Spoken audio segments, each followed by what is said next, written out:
जाली degree case में वजीर आला गिलगित बल्तिस्तान खालिद खुर्शीद नाअहल करार। चीफ कोर्ट गिलगित बल्तिस्तान ने फैसला सुना दिया। असम्बली की मुमकिना तहलील के खदशे के पेश नज़र अपोजिशन अरकान ने तहरीक अदम एतमाद जमा करवा दी।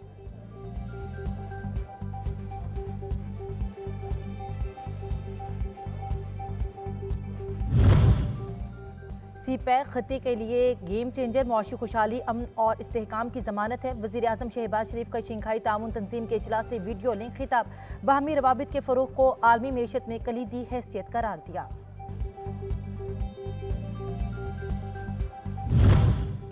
कोयटा में वकील के कातिल का केस। सुप्रीम कोर्ट में सियासी जमात के चेयरमैन के खिलाफ कार्रवाई पर हुक्म इम्तना की इस्तदा मुस्तरद।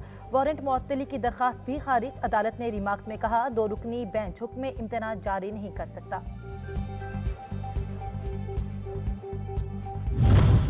साबिक वज़ीर आला पंजाब परवेज़ इलाही की मुश्किलात में इजाफा। FIA ने गिरफ्तार कार खास गनमैन जमान के मोबाइल से अहम ऑडियोज हासिल कर ली। रुकूम के लेन देन से मुतालिक गुफ्तगू के क्लिप्स को फॉरेंसिक जायजे के लिए भिजवाया गया।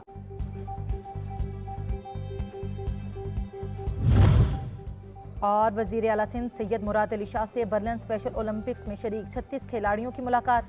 वज़ीर आला ने 10 गोल्ड, 29 सिल्वर और 40 कांसी के तमगे हासिल करने पर खिलाड़ियों को शाबाश दी। स्पोर्ट्स की बेहतरी के लिए इकदामात की यकीन दहानी करवाई।